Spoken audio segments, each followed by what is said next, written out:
Where is it?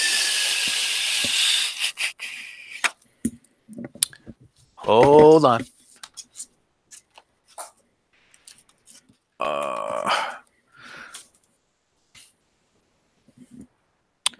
Dikezo nizo flatzo kedi. Yeah, just one moment. Okay, I've got it right here.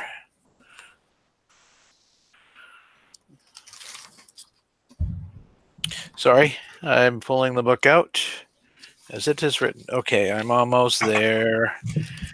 All right. So you said to do on the Lord from the. On the apostrophos. Yep. And that should be flat, you said. Yes, and then that carries over to the east on the next. So what character do we want to put on that? We want to put on it, I believe, if I remember correctly, Ephesus comes from ipsele, it's the flat that's put on high. So you put You're gonna have to show me that character.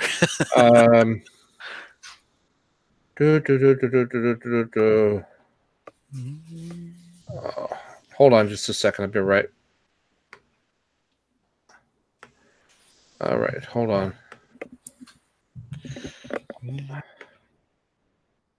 Are you there? I am here. Okay, hold on. I should probably bring up Word, because I don't think I have this on my...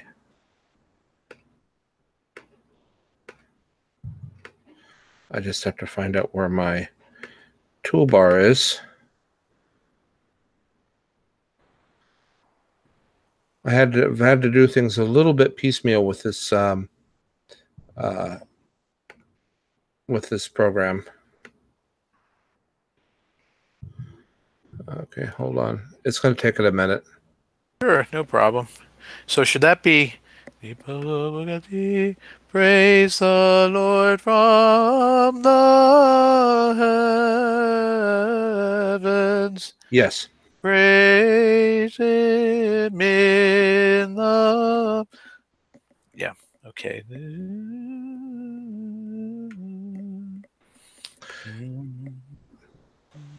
Yeah, because we've just shifted into a diatonic mode, then all your rules that you would have been accustomed to with the diatonic mode fall into play. Oh, you know something? I don't have that in my score, so let me write that in. So on the apostrophos from the... Yeah. So that's the character that I... Oh, wait a minute. Yeah, I think I know what that is. That is circle with the down arrow to the left, pointing down to like 7 o'clock. Correct. Okay. You know what? Got it. I just need to make that a little bit more distinct. Okay. Let me try again. Okay. Let every... No, but we went up too high. Buterbaugh.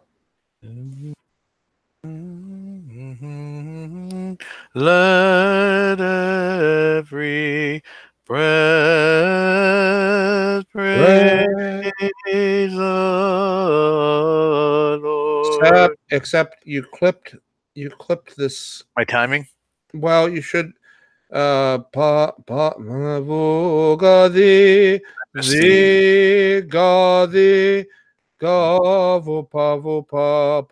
Okay, not giving enough time there. So you should have this descent on the oxia on the start of the second measure of the praise. Mm-hmm. So let every breath praise the Lord. So you should have full 2 extra beats here. Okay. So more time on praise. Yeah. Got it. Okay. Yeah.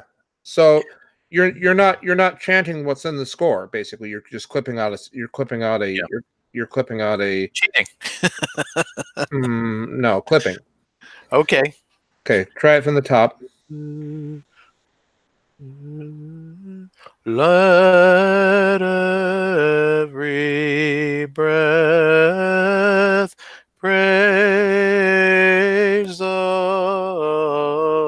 Lord. Perfect. Go ahead. Praise the Lord from the heavens. Praise Him in the highest. To Thee is due praise, O God. Except you're giving your Isocrats way too much license there On the on the knee. um what do you mean by that? Too much time or too low or You're too low. It should just barely touch because it's nipa ni, or excuse me. Sorry, I'm pa ni pa. so I'm not Pa. not making it sharp? Is that the problem? No, you're making it you're making it a full natural, and it's giving it gives the Isocrat way too much license to go down and stay down. Right, Uh, right. to thee is due praise, praise. I hear it. Okay, Yeah. I've got the figure there. I just totally missed it. So So this is a good phrase to practice with an Isocrat machine. Probably your world scales. mm-hmm. To thee is due praise, O Lord. Yeah, I hear it now. Yeah, you'll hear it even more when the Eson note is up against it. Otherwise, Yeah, yeah. especially with our bunch, Mm-hmm. it just becomes too much license to want to create a situation that doesn't really exist. Can you hold on for a second? I'm going to go get some water. Are you there? Sorry, I'm on. I just bumped the mute button. I'm here. Okay, I'm going to go grab a glass of water. I'll be right back.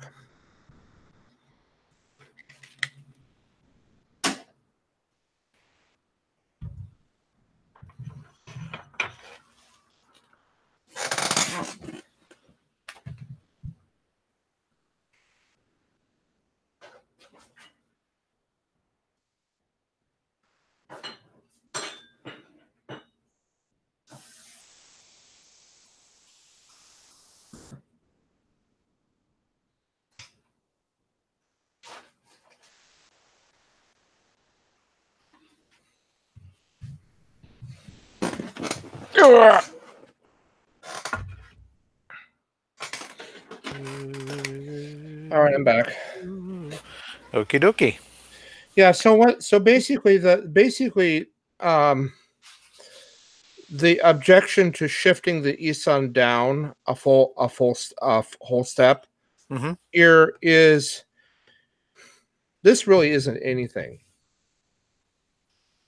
as far as what the overall course of the mode is. So what's the Eson at that point? Pa. It's pa. Okay. I have not shifted it. You will notice that I have not shifted it at all since I returned off the diatonic. Since I shifted back from the diatonic here. Okay.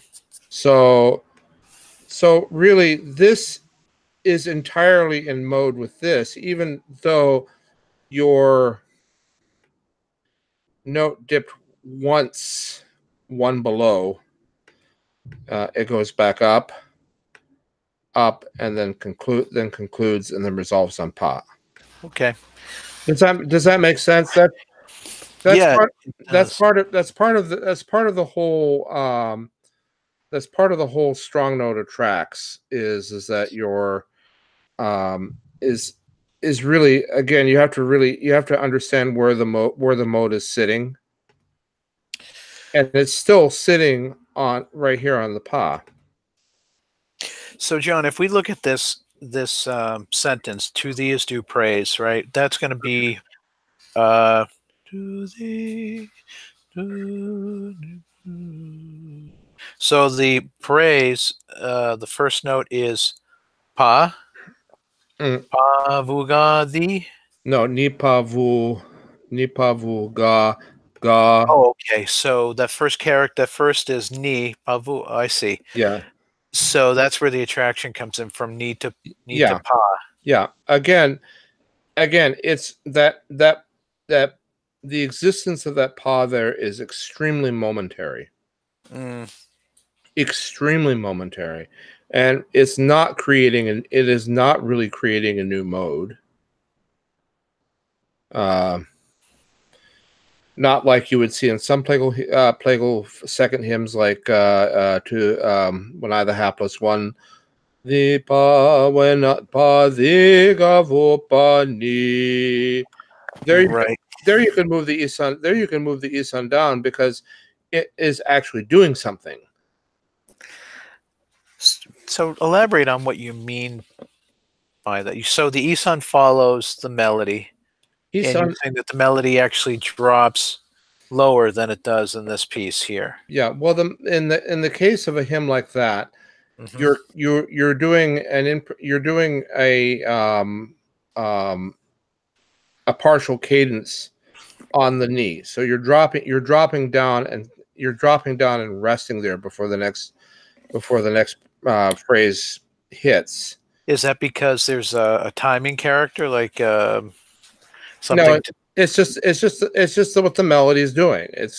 It's pa di ga vo pa ni, and it's resting down there. So yeah, you can shift the isan down. Wholly appropriate to shift the isan down there. It's not really leading back to the it's not leading back to the pa. It's just finishing the phrase there. So the isan drops. Does that make sense? I'm trying to get my head wrapped around it. So if we look at if we were to consider the text on that, right? Mm-hmm. When I the hapless one is Mm-hmm. what you're talking about, right? Right.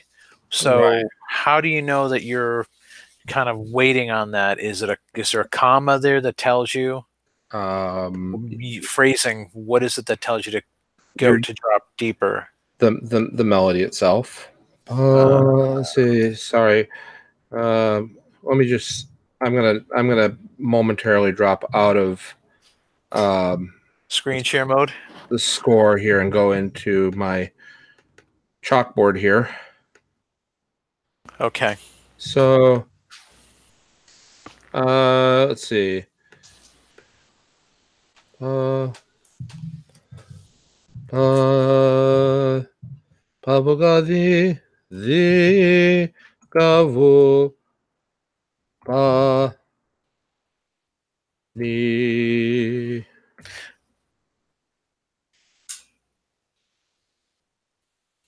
Let's see. So you've got the count of two beats on the knee. Okay, so Pa the Gavu Pa Ni, the Gavu Pa Ni. Where's the rest? Where's the cadence falling?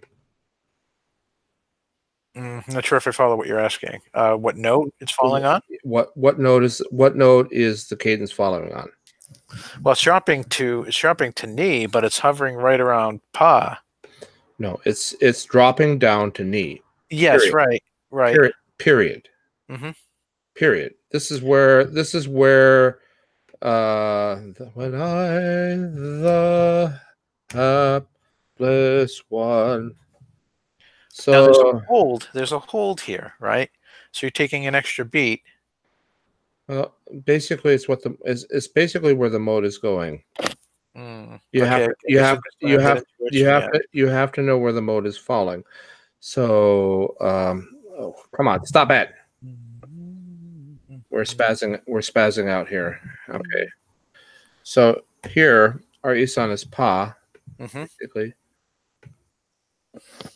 Pa Vogadi. Oops. That should be a Kendima. Pa di pa. And then you're dropping down you're creating basically a whole new tetrachord by dropping down 4 notes. Okay. So and then you rest on the final note, which is going to be the knee. So you're saying that in the let every breath on that phrase, there's no rest. That's correct. Okay. So what? As simple as that. So what? So let me just put the Isan in here to show you what I'm doing. Where my line of thought is. Okay. So I'm shifting the knees. I would shift the Isan down to knee because in the next phrase I'm going to go down. I'm going to go down 4. I'm going to basically create a whole new mode here, kind of a sub mode, and I'll be resting on the knee, and then in the next phrase I'll be going back to Pa. Okay, so the challenge for me here, John, is that I'm so used to hearing that cadence that I'm falling into the trap of saying, "Oh, Plagal second, that's the way it's going to be." Okay, so what happens here? Let's see. Let me just go back to. Oops. The pa ni pa vu ga. So let's see. Here we have Isan. Should be this technique that we're talking about right now is so there's 2 different things here. The one that you're showing is that penitential hymn, because what I'm showing you is that we justify an Isan change by the cadential note. Okay, so because we're resting on the knee, gives us that flexibility. Okay, I think I see where you're going here now. So you were saying earlier is that you want to know where this thing is going. So even though we were 4 notes up, we were an interval up a fifth, because it's heading that way. All right, it's a 4. It's ni the 4th up, 1 2 the ga vu pa, but Pa isn't going to be the resting note. It's going to be the knee. Okay, so now we have that one particular melody that's following this pattern. Now we have the praises. Now let's say that outside of the praises that there's the knee. Okay, so let me continue my thought here. Okay, sorry, I don't mean to jump ahead. Before you kind of overthink this. Okay, so essentially what's happening here is ... we're going. I'm just using a standard final kalisma.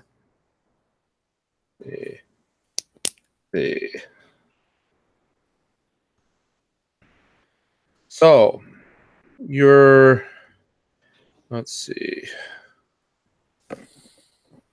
Pardon me if I'm digressing just a little bit, but no, that's good. It's helping me to get my head wrapped around this very important concept, John. Yeah, hold on just a second here.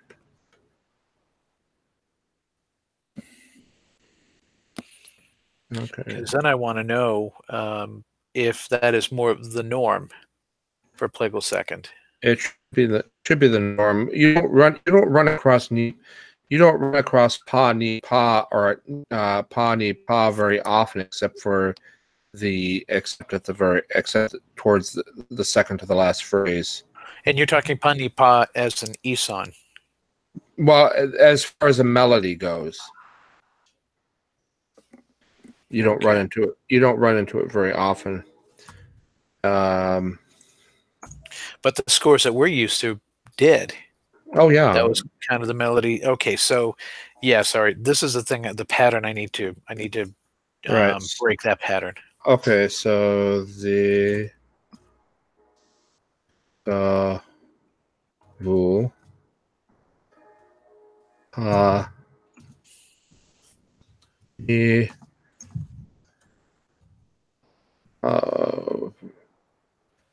vu pa ni pa vu ga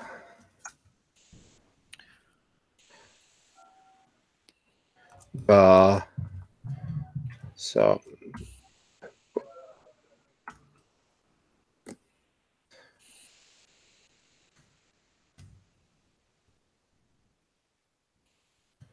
etc. So what you okay? So you have this little penultimate um, phrase here that leads into the final ending. Mm-hmm. This is fairly common, and again, it's a fairly common Sticheraric melodic formula that you'll run into towards the end, to the second to the last phrase. Mm-hmm. So, okay, so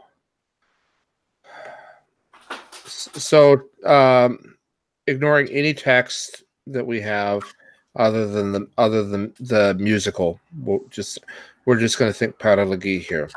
Mm-hmm. Mm-hmm. Okay, a couple of general rules is the Isan Isan follows the mode Mm-hmm.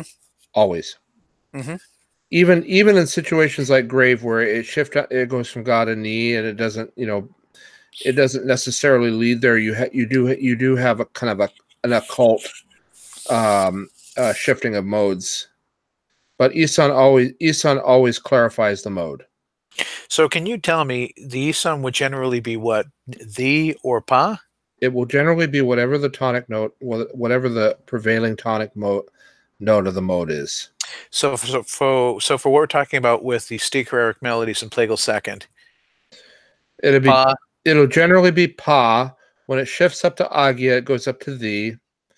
Once in a while, if the melody really decides to take a discursive run, it goes up to ka, and then stays up there for a little while. But generally, most of the time, your Isan is going to fall on the pa. So, Okay. so you're reading.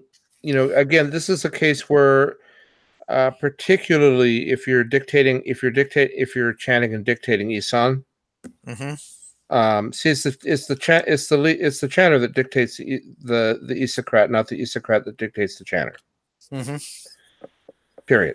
That was a big problem with Ephraim's school is that he created a situation where the Isan was so formulaic that you had situations where the Isocrat could pretty much direct the course of the melody by going up, down, up, down, up, down, up, down, sideways. Right. The carriage was leading the horse, John. Right. So I get it. So essentially, the mode, the rule of Isan is the mode stays on whatever the tonic is. Mm-hmm. Mm-hmm. If you have a shift of mode, then and it rests on the mode, then generally speaking, you're gonna shift the Isan. If you do not shift the mode, and it lands on its tonic, the Isan is going to stay the same through the whole thing. Yeah, I understand. That's something Right. that has taken a little bit to get accustomed to, Right. is that there's less fluid Isan Right. with what you and I have been Yeah. looking at. So the reason why my teachers have counted this as an attraction. Whoops, come on. Didn't switch back to English here.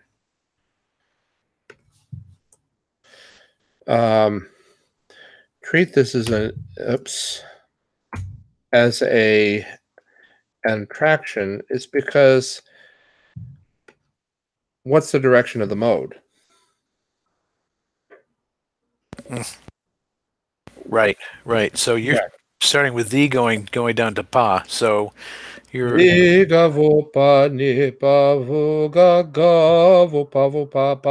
we kind of return like a boomerang, and nothing has really happened here to change that. So in this phrase right here, you have the Martiri that tells us that we are not in diatonic here, right? We're in a chromatic mode. So you have the Martiri on the pa and the knee that tells us, all right, this is the attraction. This is going to get a little sharp. Yeah. So what was I gonna? So is this is the general rule of thumb then with the Plagal second, is that we should expect that attraction, and more often than not. We should expect it, yes. Again, this is you have to be on top of your isocrats. Yeah, I'm having a hard enough time keeping track of myself, but yeah. Well, you have, and you know, this is where, you know, I always say knowledge is with knowledge comes power, and I think you have any musician who directs a group of people has to be on top of their has to be on top of their score. You have to know what's going on with the score in order to adequately direct. And again, this whole thesi is based on pa. The whole thesi is based on pa. So you want to keep your isan fairly uniform. Now, the problem that I have seen with a number of fairly modern chanters, with contemporary choirs, is one of the problems that they run into is they're extremely uncomfortable with the idea of the melody going below the isan. I'm almost paranoid about it. It was a concept that I had to really break hard here. Didn't give me too many friends, but so when the melody goes below the tonic, if you're returning back to the tonic, more than oftentimes you're going to attract the lead-in note to the tonic. Okay. So and it also is a good pedagogical tool for the isocrats to realize that they're not creating new modes, and also their purpose is not to harmonize and decorate the melody per se, other than to give it clarity. Right, and they're anchoring the melodist. Right. It's basically to provide clarity for the melodists. So in our theory here, again, you just don't have a justification to shift the isan other than the fact that it's kind of a nice sexy move and sexes up the hymn, so to speak. But as far as I'm concerned, it doesn't really do anything for it. And just reinforces this notion of the isan being it reinforces the notion of the isan being some sort of choral part rather than. Yes, right. Okay, so does that make a bit more sense? Yeah, it absolutely does. It absolutely does. So now it's just a matter of practicing and reinforcing this. So these are the things that we talked about early on, John. Is that Plagal second is different, and this is one of the key differences here is recognizing that, yes, like when I, the hapless one, that pattern matches the direction of that hymn, but not all Plagal seconds should be following No, that way. And I think no, we've been leaning on that as kind of a crutch and saying, oh, this is the way they all must be. So yeah. It's a you have to know where the melody's going. Otherwise you're gonna have it's not gonna sound right. If your melody cadence is on a different note than the tonic, then yeah, the ESUN is going to. Another good example of that is in first mode, the second or third "Hearken Unto Me," where it goes down to Zo. The ESUN shifts down to Zo. Remember that? Remember that one more time, John? Oh, in first mode, "Lord, I've Cried." Yes. There's a momentary cadence, a tertiary cadence on low Zo. Hearken, mi papa, Lord, Yes, right. cried, say, hearken unto me, and then your ESUN would shift down there. Because essentially it's shifted down to Zo. So those are the rules that ESUN should live by. Okay, that's fascinating. Yeah. So really it does. So really when you're just touching in a situation like this where your ESUN falls on your paw and you're going one note below, you just barely touch on the note below, and then go back up. Okay, that makes sense. It creates less of an atmosphere where the Isocrat feels the need to resolve a problem that doesn't exist in the first place. So if we just kind of skipped ahead here for a second, just to make sure I get this, if we look back at the praises and at the praise hymn, all ye his angels. So this seems a little bit different because at the point where we hit all ye his hosts. So scroll down just a little bit to the second part of this, okay? So we start praise him, all ye his angels, praise him, all ye his hosts. So what should that part be? Should that be that's perfect. So that would not be sharpened. That would be a natural pa because it's it's just, I mean, that's just mode. That's just mode going from tonic. The mode just going back to its tonic. Okay. So the way that I think about this is in this particular case, there's a rest on his hosts. End of that phrase. Whereas in Let Every Breath, we did not actually take that. So we had to almost step lightly on that to propel ourselves into the next.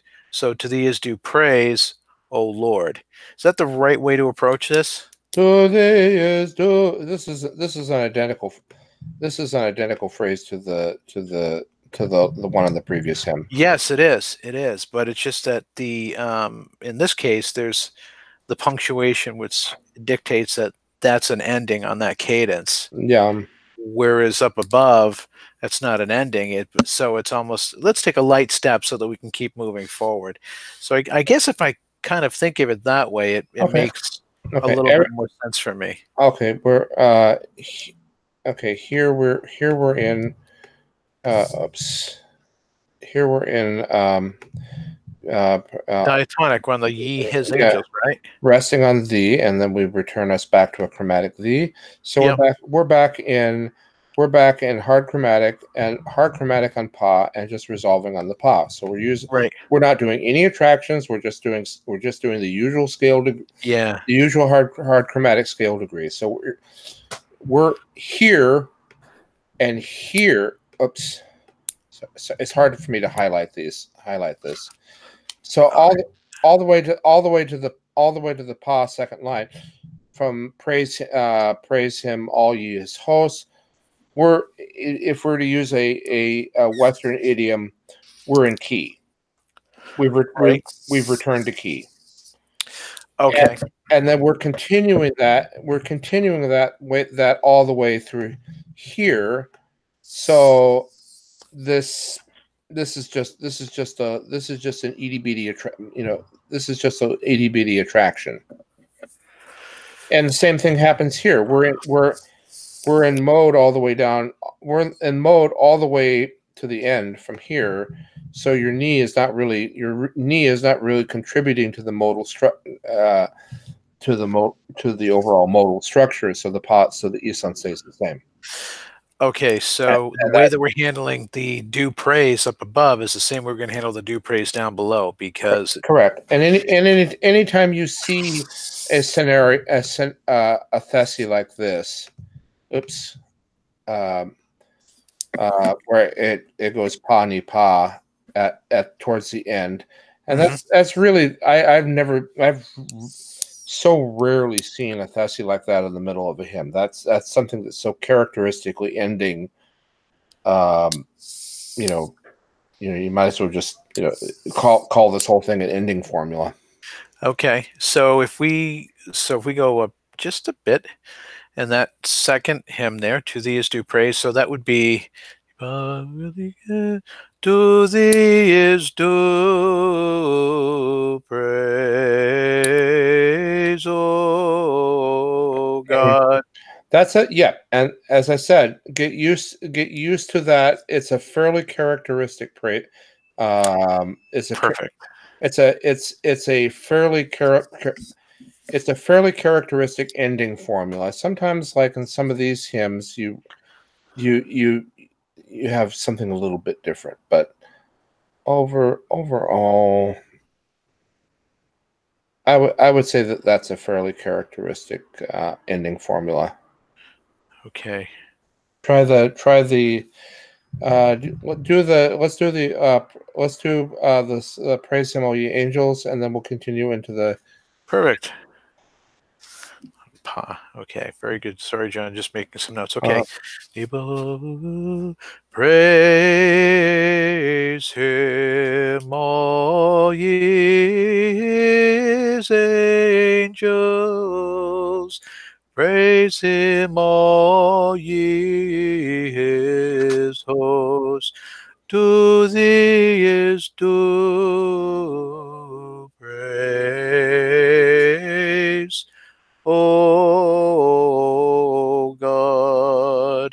To do among them the judgment that is written, this glory shall be to all his saints. Thy cross, O Lord, is life. Life and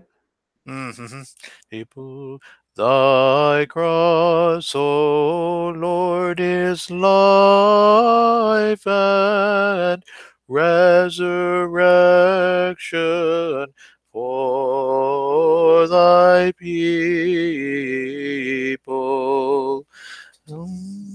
And trusting therein we praise thee, our praise thee, our risen Lord, our risen. Sorry, John, I get a little stuck on this. Let me go back up to the pa. Okay. And trusting therein we praise thee, arisen, Lord God, have mercy on us. Next. Thy burial, O Master, hath opened paradise unto the race of men, and having been redeemed from corruption, we praise thee, our risen God. Have mercy on us. My only critique, if any, would be that you didn't come down. You didn't come down on your Zoe soon enough. You did for the fight. You did for the charisma, but it should have gone down. Open paradise. So you should have come down here. I missed that. All right, let me try that one more time. Thy burial, O Master, hath opened paradise unto the race of men. Put a deist here, and then, I missed it again. Yeah. Ephesus here. You did come down right here, but you didn't come out. You didn't come down soon enough. Let me try that first phrase there, John. Thy burial, O Master, hath opened paradise. Was that better? Much better. So I would when you encounter these descents in your scores, I would just write in an emphasis above the first one, just to remind yourself to come down. I wonder if it's because of the Petasti on Pend. No, I don't think so. And paradise. Yeah, that sounds nice.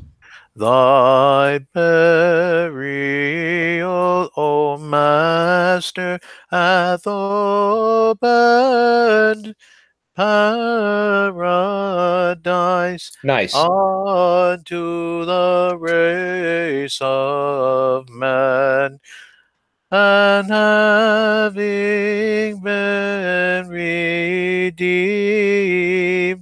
from corruption, we praise thee, our risen God.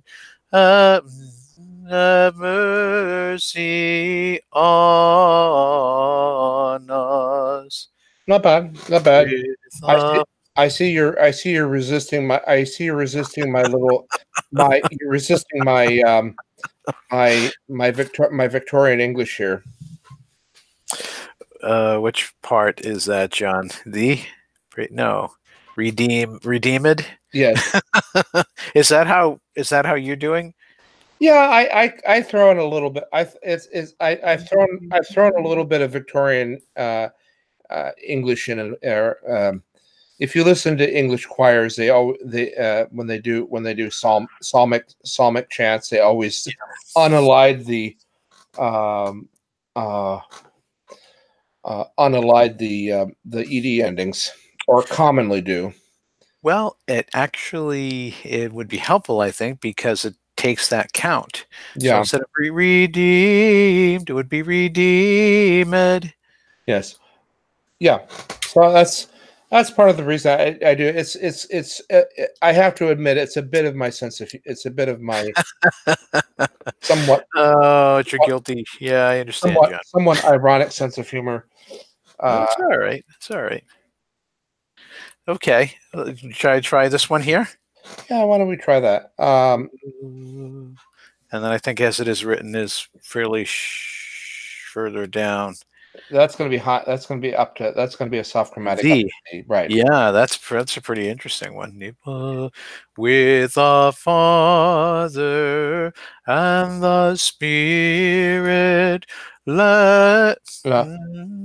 let us let Let us love. let us praise Christ who hath arisen from the dead, and let us cry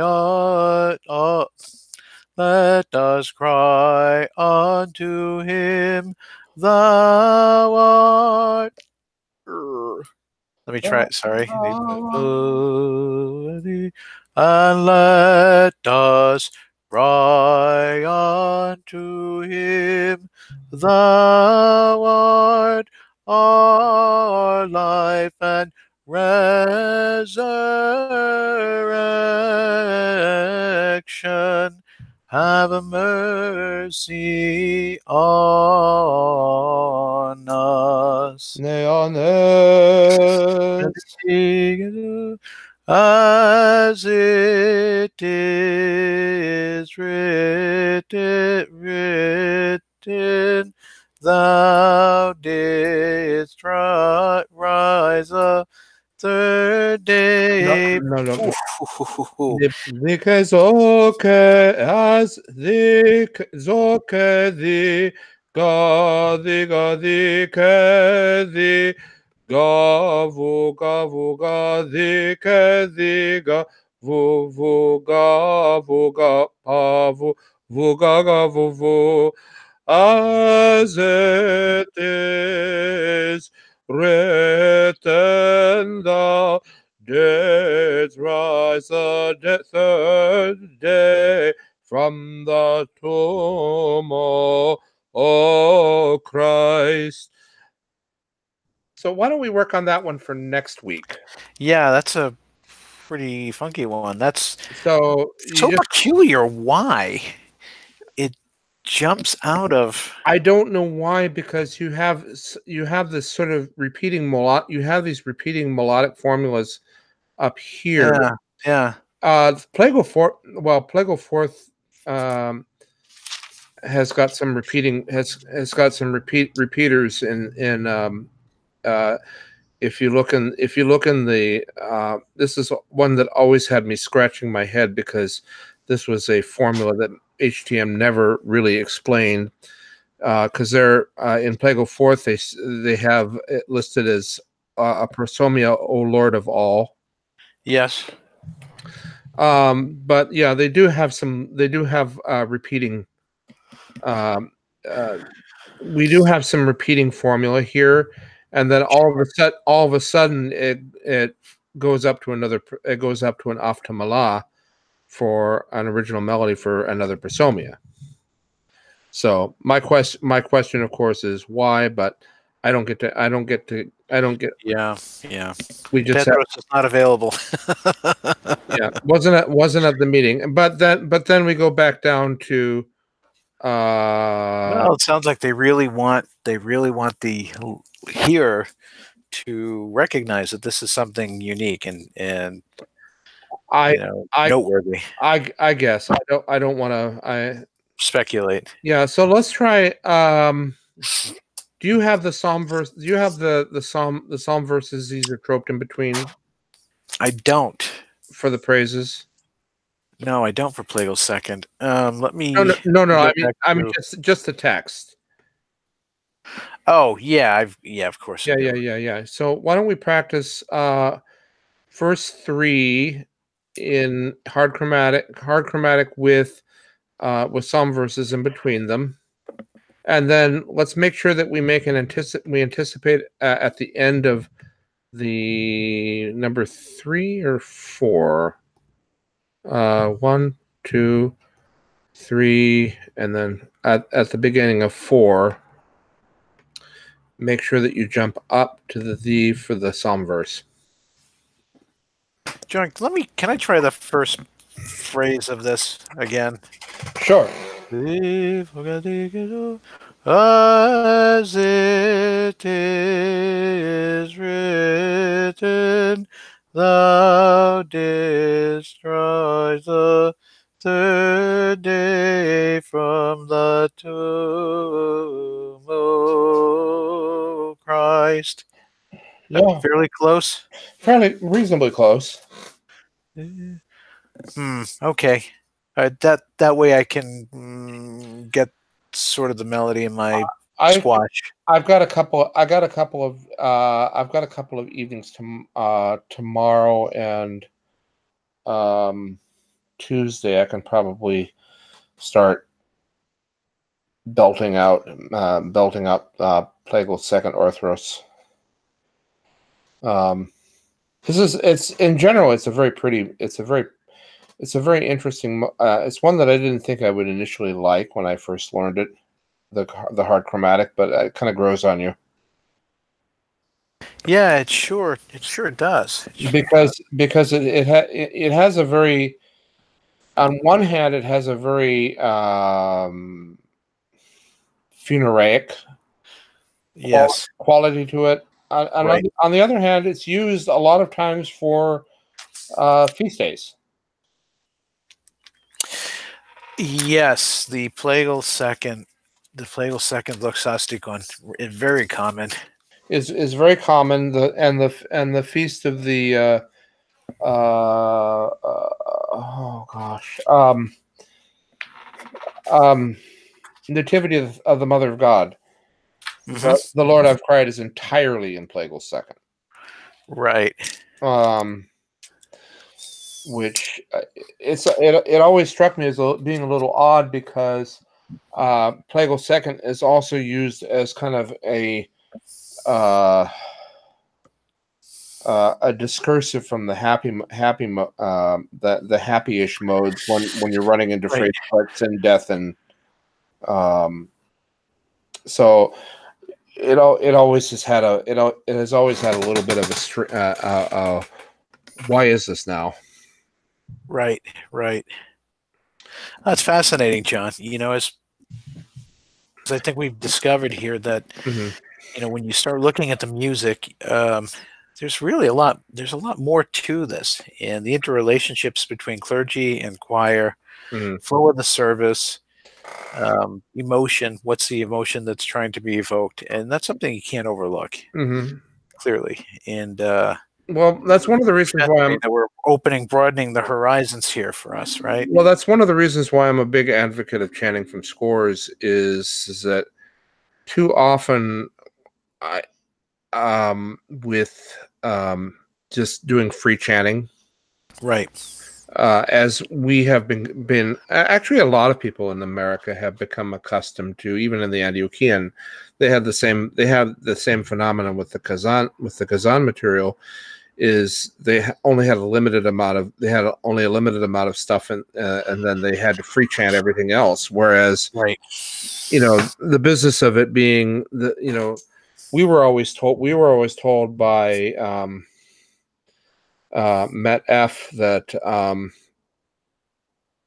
it really wasn't all written out in music, and no, that's not true. Right. that is just, I'm sorry, not so. Well, John, look, the way that I look at it is simple. That I'm not good enough to be able to self-compose these in a way that does justice. I can get through them. I can get through all of them, all the modes, Sticker, Logic, whatever, self-composing. But to do them in a way that really renders the proper majesty to the hymn, I'd rather go off of the score. Because those guys composed a lot better than I did. Well, here's the problem that I've run into is more oftentimes what I've heard from. I've heard this from Mary and Katie, when they were here, and I've heard this from other um, church singers where they really don't pay a great, they make this big thing about the text, can't do anything like a kratama or anything like that, but they don't even they don't even chant the text well. They just sort of shove things into a series of melodic formula, and then they're not really paying attention to what they're singing or chanting. Yeah. And this is true. So if you listen to it, they throw final phrases at they throw complete they throw commas into complete cadences, and all sorts of things. It just, if you really sit back and listen to the chant, it just doesn't make any sense. It sounds like words. It just sounds like word salad. Yeah. No, I understand. And that's